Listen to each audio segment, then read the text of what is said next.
of skills that they need to build up for their professional journey. So thank you so much, sir. We shall surely be taking up the questions towards the end of the inaugural session.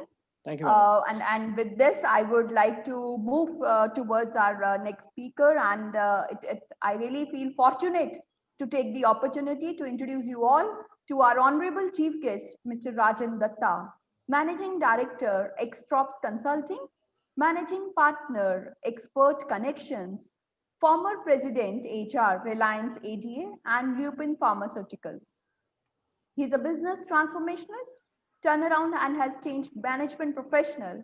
He's a certified coach, assessor, trainer, and quality specialist. He has facilitated organizations in strategy, operations, and people excellence.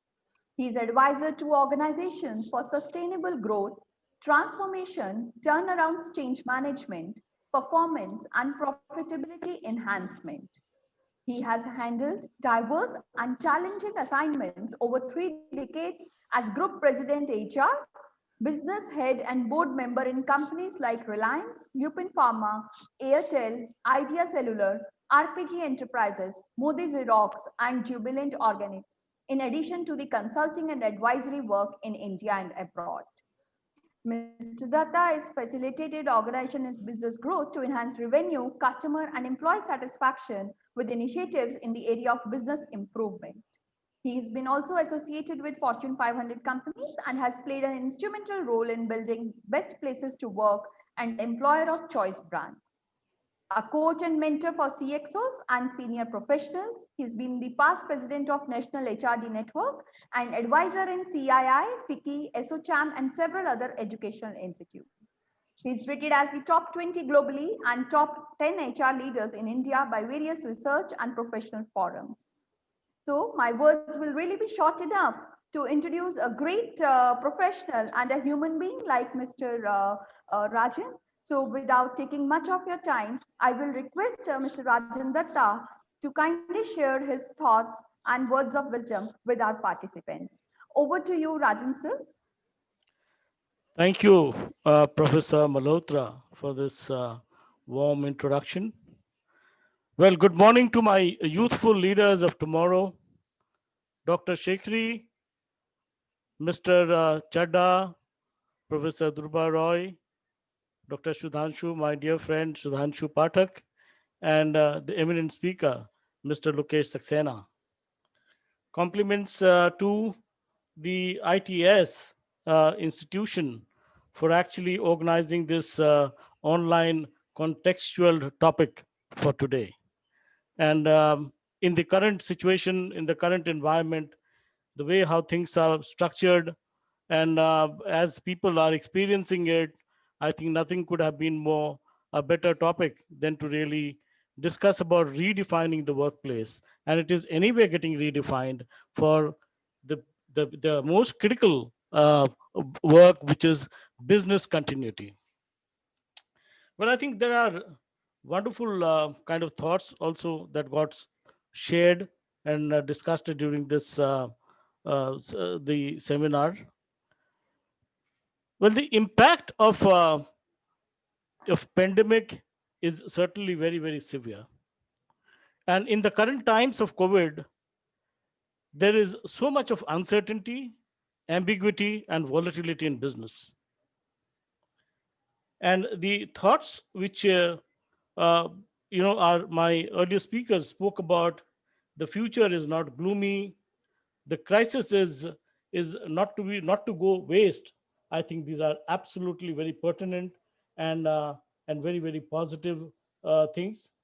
And I find that, well, in the context of the situation what we have gone over the last 7-8 months, definitely there are a lot of positivities. There have been a lot of opportunities that have come in. One could see there has been an upside on the productivity and efficiency. There is a upside on cost effectiveness.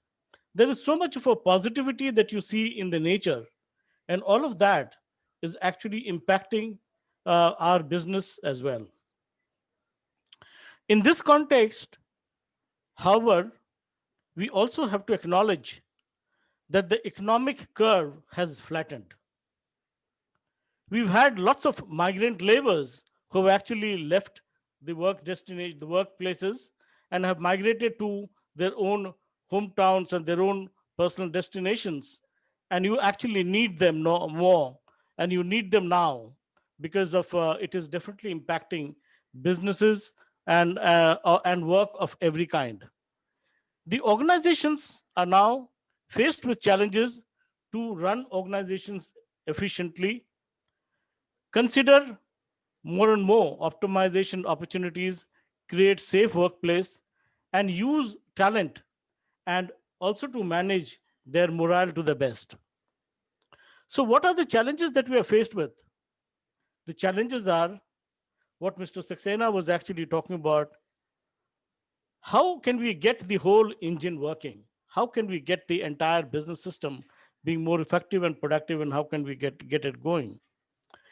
Considering the work from home is a COVID faced phenomena, there is a great pressure on business, both on customer demands as well as the service levels have taken a big hit. Consumer behaviors have also changed with their inclination to products which are affordable, which are value products, which are health and prevention kind of products. There are people want to make fewer shopping trips. They would like to look at conveniences of products and brand authenticity. Well, organizations have taken hard decisions as well to downsize, cut pay, defer pay, lesser or no bonuses, lesser or no incentives and increments. Issues of falling revenues, profits, customer service levels, increasing stakeholders' demands are the burning concerns for many. And it's an issue of to many an organization, many systems and corporates, it's an issue of survival. As businesses are being challenged, so are the leaders and so are the leadership styles. Mr. Saxena did talk about the aspect of it's not only the CEOs, not only the HR heads, but equally the MDs and the CEOs and the function leaders, how they are getting challenged by the current situation. At the same time, the question of driving business, maintaining a balance between agility and compassion, managing relationship and results. At the same time, how do you manage relationship? How do you manage with relationship? How do you manage results? Balancing short and long term and goals also are a major struggle for leaders. So where are we going from here? Well, the industry recovery is happening and will be to the new normal. It's going to be new normal. That's what Professor Sekri talked about. However, it will take still a while for things to come back to normality. It is critical during this time to make more investment on people, on technology, on training and upskilling staff, recognizing the key performers in your organization. We need to really identify the key heroes who will actually continue to perform and performance gets recognized so that they deliver and they perform even better. It's also to keep an eye on some of the business contingencies.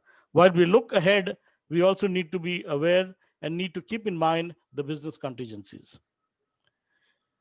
In the current situation, there are several organizations which have enabled and supported alternative work arrangements for expanding and relaxing remote work policies and procedures, which Dr. Shubhranshu talked about, and providing additional allowances to employees to procure necessary hardware and software for effective home office setup.